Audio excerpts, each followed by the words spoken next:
Okay, so now let's look at the second criticism of Nietzsche, the one where he tells Christianity that it's escapist, delusional. Okay, so for this, I'm gonna go to page. Hold on, 127, I think. No, 137. Yeah, page 137. We're going to be working on that text in the Antichrist. Okay, so again, I'm going to summarize a little bit the ideas there, and then we'll go into the text. So we saw first half, right? First hour, Christianity is nihilistic, is barring us entry into life, saying don't live, right?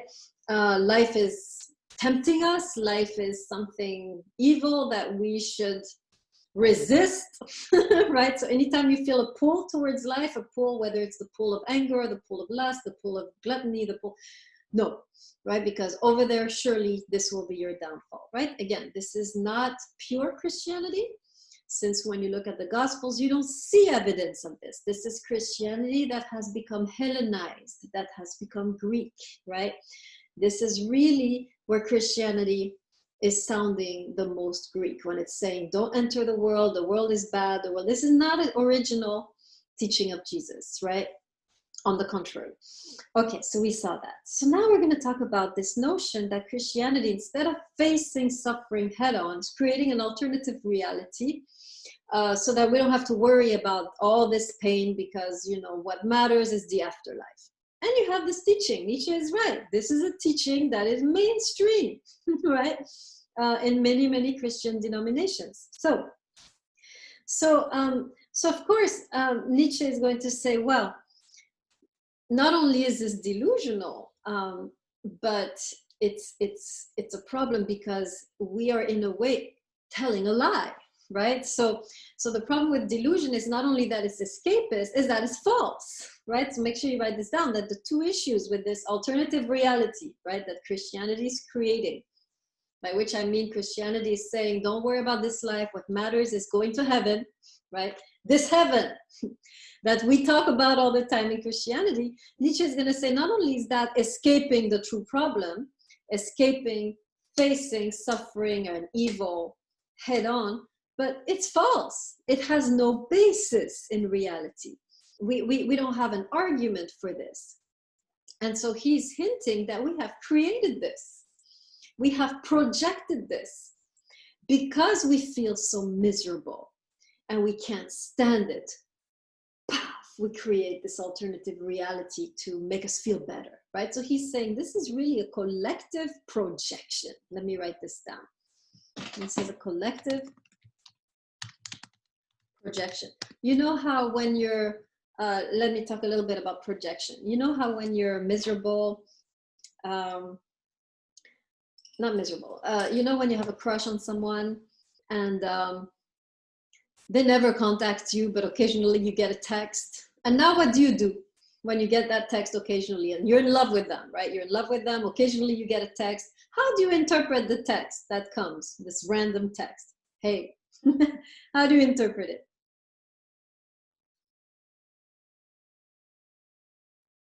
In other words, yes, Cancino, very good, right? You're like, oh, they must love me, right? You interpret it as a confirmation that they must love you since they're texting you, right? At that moment, you're projecting onto that person what you want. There's nothing in what the person is saying or doing that really gives you a strong rationale for believing they love you. But because you are so miserable, you find a way through your mind to create an alternative reality. This is what Nietzsche is saying Christianity has done collectively. Okay, let me say it again. Just like us individually, right? When we're miserable, we kind of we create our own reality. Like we imagine that that person loves us, right?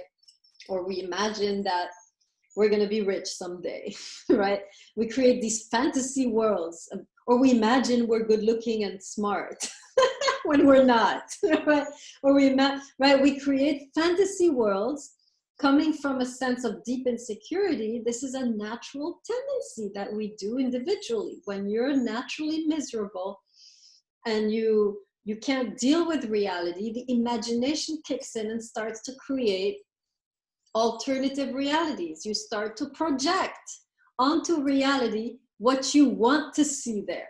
Let me say it again, right? When you're so miserable, you start to project onto reality what you want to see there. It's a natural thing we do. And what Christianity is saying is that what Nietzsche is saying is that Christianity has done this. It's a collective projection. Human beings were so miserable, they invented this to feel better. By the way, Nietzsche is not the only one saying this. You have Freud and you have Marx saying this. So let's talk a little bit about Freud and Marx, because they make the same argument, they develop it in very interesting ways, which really highlight what Nietzsche is saying here. Let's start with Freud. Very interesting work by Freud called The Future of an Illusion. Very short, I suggest you read it. Freud is very interesting. If you haven't read it, you're missing out. For me, when I used to read him, he would really trigger me. He would really get on my nerves at times, but it was so brilliantly. He would get on my nerves so brilliantly. It was so intelligent what he was saying that I continued to allow myself to be seduced by him, right? So he's really interesting. His best work, in my view, is his work on dreams, the interpretation of dreams. If you can ever get your hands on the interpretation of dreams by Freud, it works, right? And I've used this technique over and over again on myself, on my friends, and it works. And just a quick plug, if any of you have a dream you want to be interpreted, I can show you how it works, and I can interpret your dream based on the Freudian method, right? And then show you the technique. So if any of you are dealing with dreams and you're a dreamer and you want to go deeper, stay after class and I'll help you. So that's his best work. But of course, his other best work is the lessons of psychoanalysis. And there, this is also, now the Future of an Illusion is also pretty good. Future of an Illusion, this is what it says, right? This is the work I'm talking about here. So he says this.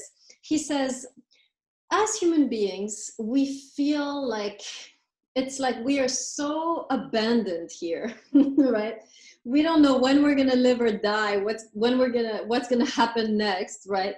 And we're feeling so insecure that and we long so deeply for us to have security that we have created this vision of a heavenly Father who has created us, loves us, and will save us, right? And this is coming out of a sense of deep insecurity. So in other words, just like when we dream, and so this is how he explains it. He says, you know how when you dream, in your dreams, you dream things you can't have in reality, but in your dreams you can?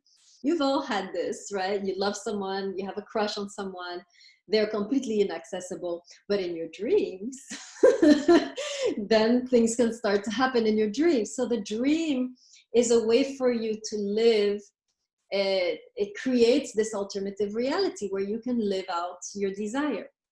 So Freud is saying, religion is a big dream that we have created where we can finally get what we don't have in this life. So we have invented this world.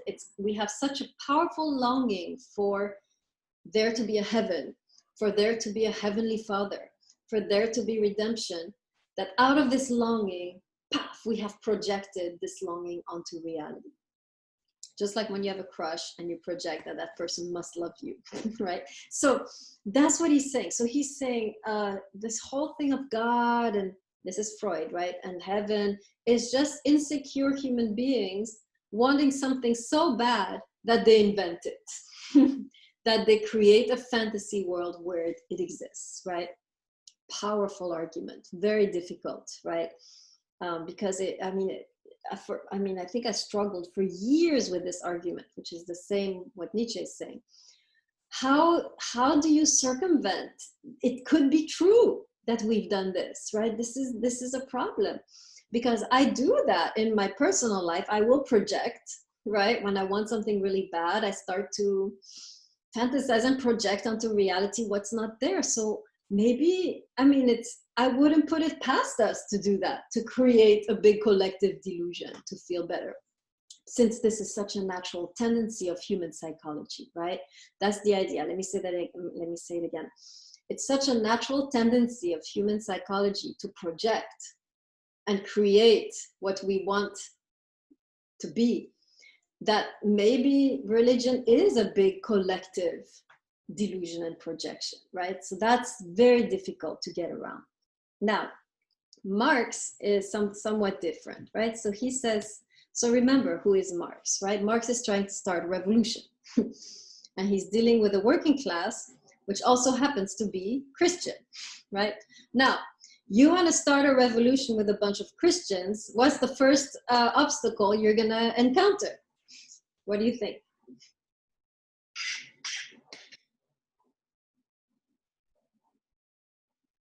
What do Christians think about suffering? Is it something we should fight against? No, it's necessary. Exactly, right? Thank you, Bernard. Same idea, right? It's necessary.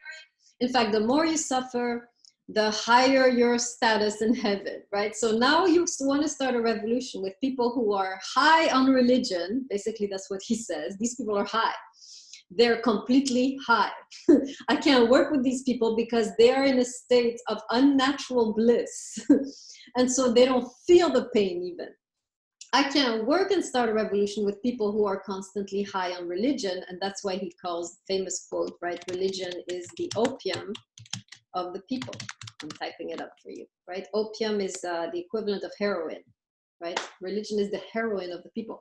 So they're living miserable lives, but they're high on religion. And so they're blissful, unnatural, because they created this false reality. So now they're high, right? And of course, I can't work with these people. I can't start a revolution with these people because they're happy, right? Even though they have nothing to be happy about, right? Same idea, right? So back to Nietzsche.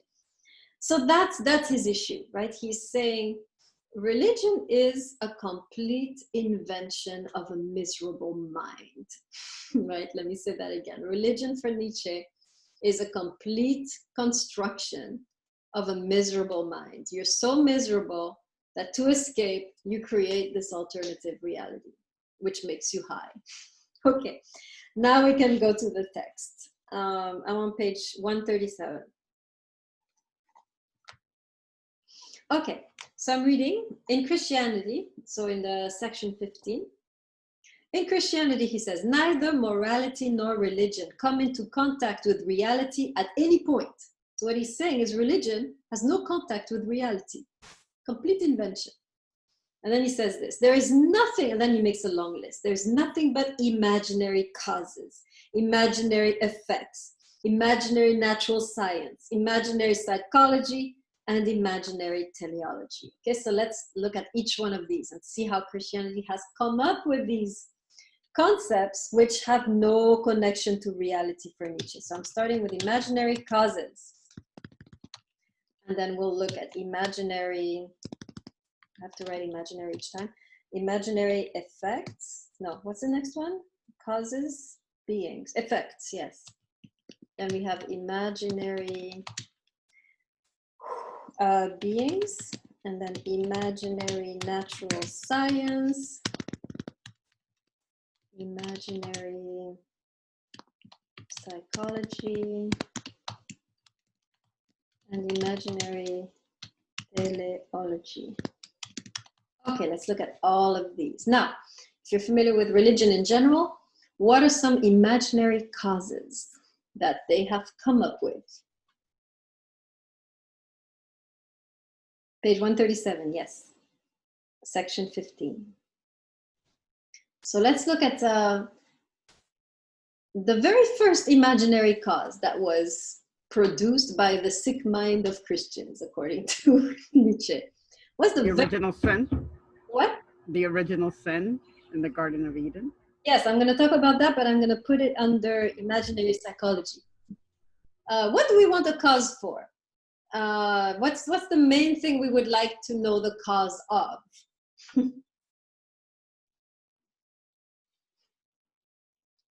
Like it would be nice to know, okay, yes, the cause of suffering would be nice. But even before that, right? The very first cause that we would like to know is the cause of our being. Who put us here, right? The cause of life. Very good, Conceal, right? So, right, we have life, we're here.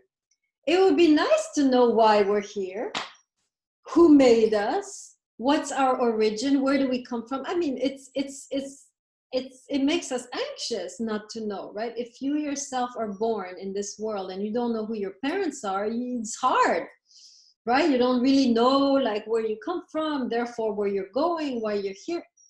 So same thing. So immediately religion kicks in.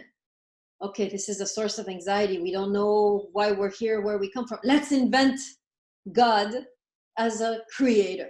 There, now we were created. We were created by a loving being who lovingly took the earth and molded us and breathed his breath into us and put us in a garden. That's how it happened, right?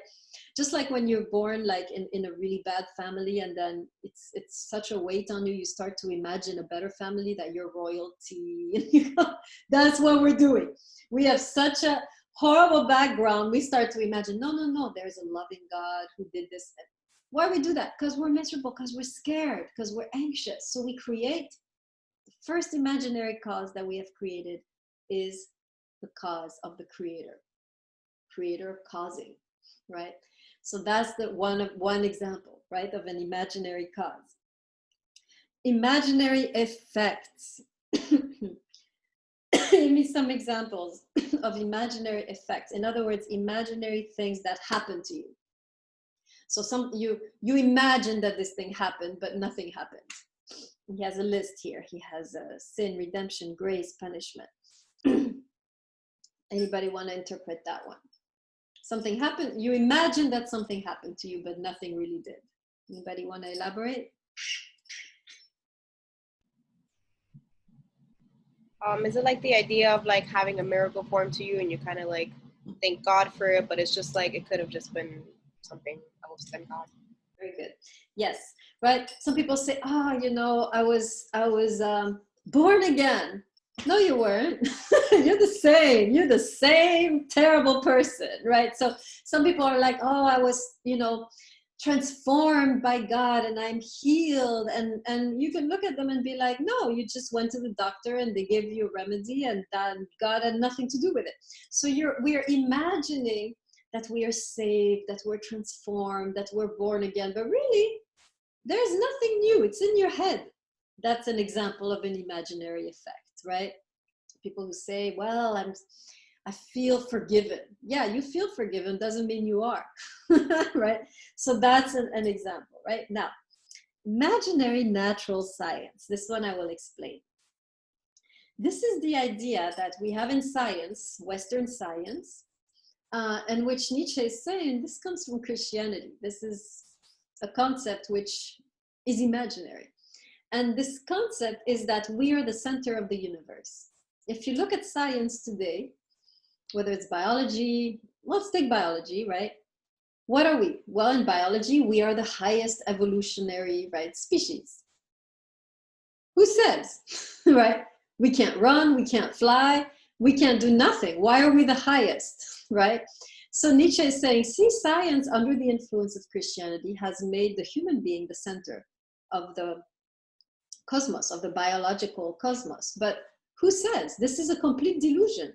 On the contrary, we don't have fur, we can't survive in cold weather, we run slowly, we can't see at night. How are we the most evolved, right? In a way, right? So he's saying the fact that we have been made the center of the universe, which is one of the main founding principles of science, of biology, this too is an invention.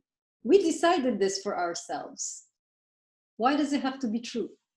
Okay, imaginary psychology. This is all these emotions you have, these false emotions like shame, guilt, forgiveness, right? You feel free. Imaginary, he says.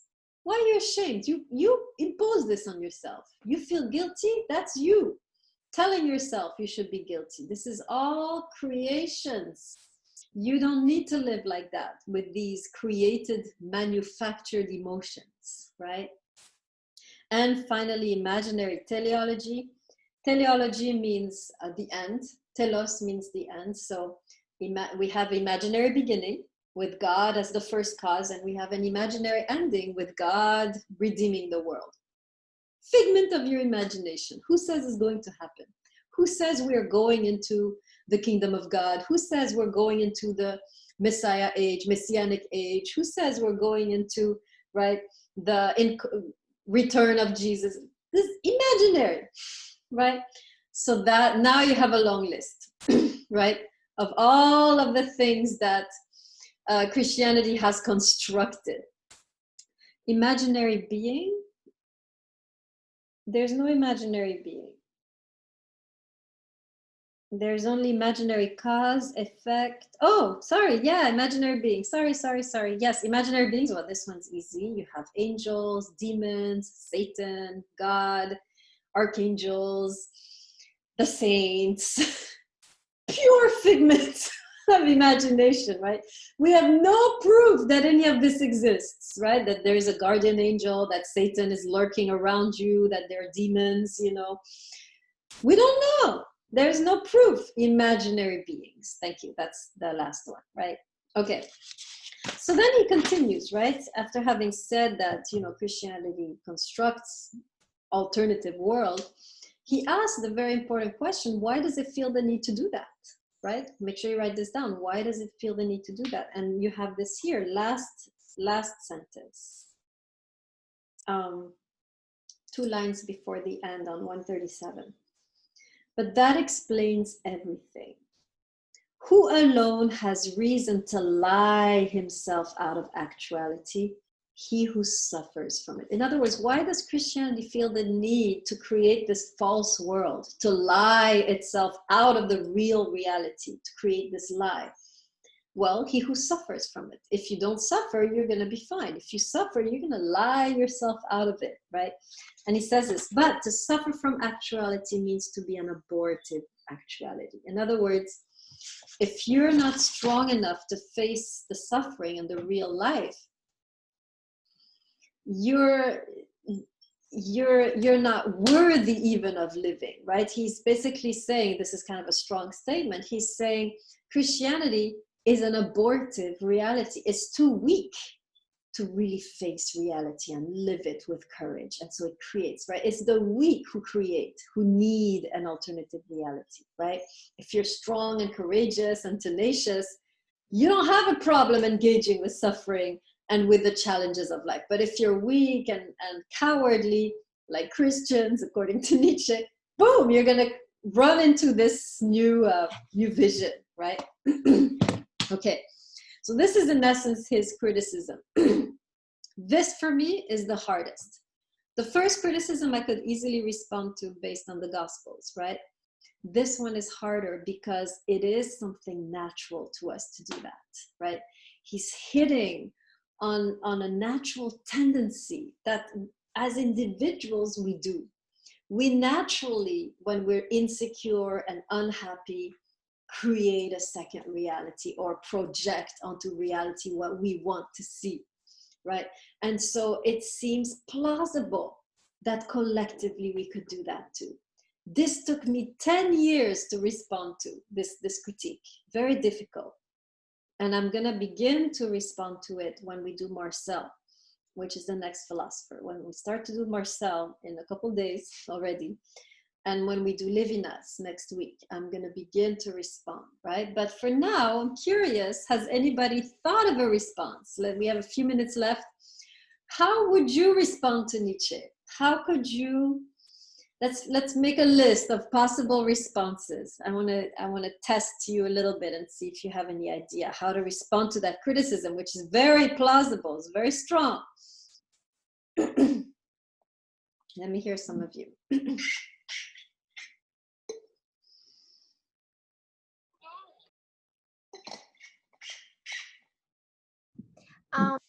I feel like as humans, it's really hard to exist without having some sort of higher than you spirituality or being to put your anxieties and fears into.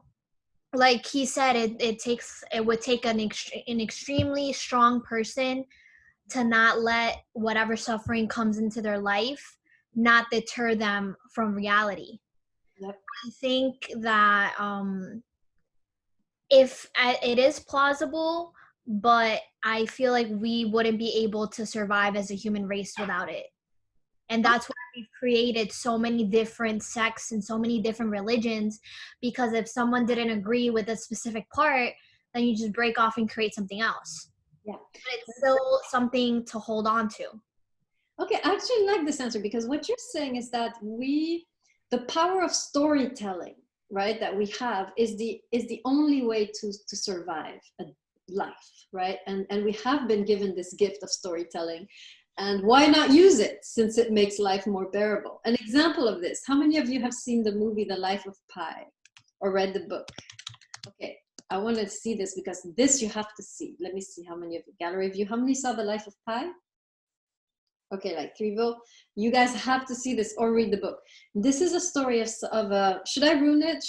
Will you let me ruin it for you and tell you the meaning of it? Am I allowed, or should I just move on to another example? Like, who doesn't want me to tell you the story?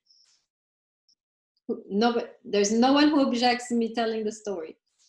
You're sure? Okay, Barnard, I'm gonna spoil it. Yes, should I not spoil it, Barnard? You wanna turn off the sound while I okay, turn off the sound, then I'll tell you when to come back. Okay, all right, good. Story is someone who's shipwrecked, not shipwrecked, but he the boat sinks and he's stuck in a small boat with and then he begins to tell the story. Apparently he's stuck with a tiger. So they're both sharing the boat, and the whole story is how he shares his boat with the tiger and deals with the situation with the tiger, and then eventually lands and the tiger escapes and so forth. Now, story is ambiguous, because at the end you're not sure if there was an actual tiger or if this was a whole storytelling about a boat that he shared with someone very dangerous, another human being whom he loathed and hated, right? And it was it was so unbearable, the situation of having to share the boat with this criminal who could turn on him at any moment. He told a story to himself to survive the whole journey, right? So, but it's ambiguous. You don't know idea on whether there was a real tiger or it was all a story to kind of make more bearable the situation with the criminal in the boat, right? And The Life of Pi is really an illustration of how we use religion. Life is unbearable, but we have this powerful narrative capacity. We can tell stories, and this makes it more bearable, and so why not, right? This is the De La Torre. Very good argument. Why not? It works, right? Why not? Excellent. Any other? So that would be your objection to Nietzsche. It's like, well, it works, so I'm gonna continue doing it. Any other ways to respond to Nietzsche? I think that I think what I thought kind of jumps on what she was saying, but I think that religion, even though we have all these qualms about it, it is in and of itself kind of a creative element, creative kind of construction that humanity has created. So while we may call it a collective projection, it is also kind of a collective creative work. It's kind of a larger kind of art that we all kind of have created in one sense. And I think I think in Nietzsche's case, where we're at the issue where people are starting to kind of become disenfranchised with religion, and he sees the need to construct new values, I think that's just another effort to construct a kind of creative work that has a collective influence that is more relevant. Maybe religion just lost, maybe that religion or that system or that form of art, that art piece that was the collective creative, thing that we carried, kind of just lost its relevance. Mm-hmm. So a new form of art molded out of inspiration from that one, be it a criticism or a celebration of it, has to be created. Okay, great. I love that, right? It's art. We are artists. We can create, right?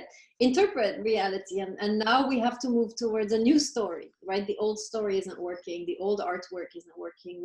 And Nietzsche is proposing himself a new story, right? That's true. That's a good point. You can actually turn it back. Yes. Go Just ahead. sorry, just to kind of relate this to like another class. I know like when I'm pretty sure all of us had to take like an anthropology class, and like Malinowski's idea of like magic and stuff like that. So it's like very relative to like Nietzsche's thinking of like us creating a world. Like we kind of like impose this idea on the world so that we're a little more comfortable with our living, a little more comfortable with ourselves and like the afterlife and stuff like that. So like the idea of religion is very similar to the idea of magic and like anthropology Very good. views and stuff, you know. Excellent. It's a way to control reality. It's a way to control the chaos of life, to put order, right? To order the chaos of life. And again, that brings it back to art, right? Very good. You guys have interesting answers. You're not really going to fight Nietzsche head on, right? Like tell him, no, it's not a delusion, it's real. You're saying, well, yes, you're right, but it's a useful delusion, right? Very good. What else? Any other one? I think to firmly stand in your truth, if you're a religious person, that you have to have questioned yourself the way Nietzsche is questioning you now. I look at it sort of as everything we've been talking about. You know, you need a departure from what you're taught to then truly accept these things or to see them for what they are. Personally, I agree a lot with what he's saying. There are things I've asked myself, and that's why I had to not be so strict with my version of religion, because I understood that there were different questions that I wasn't getting an answer to.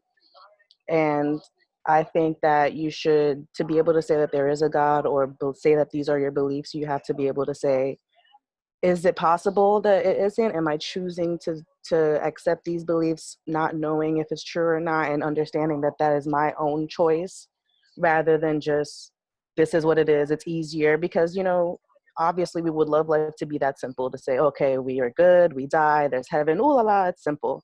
But I think to really be like, to say that that's your truth, you need to accept that maybe it's not, and really question yourself. And I think that I love that he does that. I love that he points that out to you. Right, excellent. Right now we really have to dig, because we've kind of taken it for granted that there is a heaven and a God, but is there? And now we're forced, you're right, we're forced to dig and think more deeply and try to respond. And that's the challenge ahead of us, right? That's the challenge that you guys have to start, you know, putting into motion. Very good. Just to add one more thing, just him kind of like comparing like the pre-beliefs of Christianity and then like the ones of the Greek, even just seeing kind of like that shift between like the first beliefs and the second beliefs also kind of calls out like a realization, a moment of like, why are there two beliefs anyway? Like he kind of also makes you realize like, if there are two beliefs of this one idea, then maybe it's not real. Like, you know what I'm saying? Like reading it. What do you mean by two beliefs? So like the first idea of like God being accepting and stuff like that, and then the second idea of God not being accepting, him kind of showing you like the original gospels and then what it is now, it also makes you think like, how can this be? If there's two ways of viewing it, it should only be one way. Right, be careful though. I'm the one who showed you the gospels, not Nietzsche. Okay, but I mean like he does say like in a point of the thing, like it's not bad, you know what I'm saying? So like if you already have like that, I guess like that information already, it also makes you think like, why are there two beliefs? There should only be one if Christianity's viewing that, you know? Yeah, absolutely. And for sure, Nietzsche is influenced by the Greek, right, concept of spirituality, and he's comparing it here, not explicitly, but subtly, to Christianity. So seems to be saying that story doesn't work. I'm going back to the old story, right? So yes, very good. Excellent. Anybody else? Anybody else want to venture? I was going to say, maybe just probably reiterating what others have said.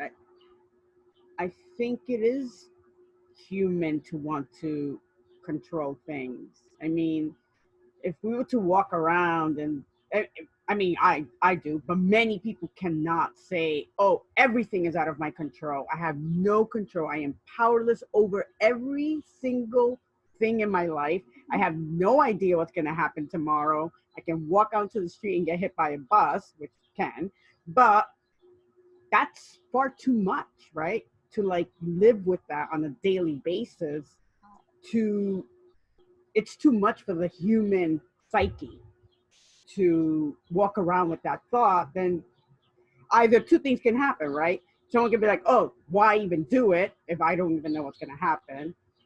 right? You can have one reaction, like why even bother to live? Or, you know, have the other extreme, like, oh, I can do whatever I want now and it doesn't matter because Excellent. who's gonna die? So in a way, these stories help us become better human beings. So in that sense too, they're useful, right?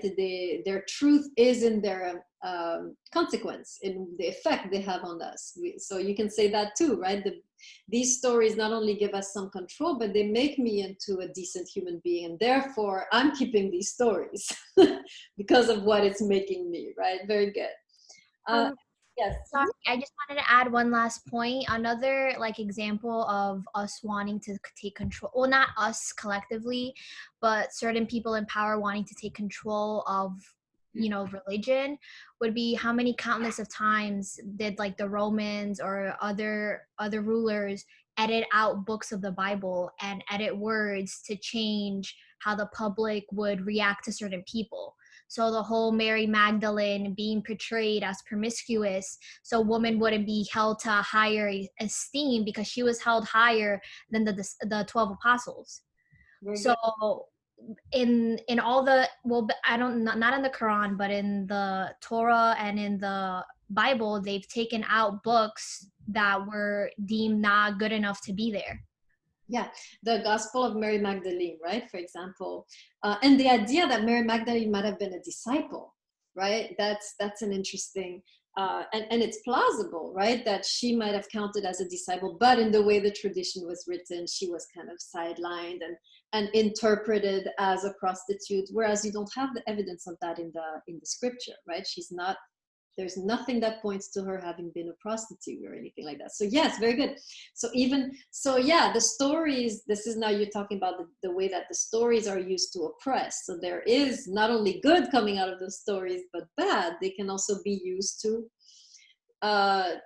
exert power over a certain population. So That's exactly what I wanted to play on. Like, you know, questioning ourselves and choosing to accept these truths should then translate into us being more accepting in what other people decide to believe instead of using it to put your own agenda onto others, you know. excellent, right? Accepting that there are different narratives. So okay, so you guys are very Nietzschean, actually, very Nietzschean.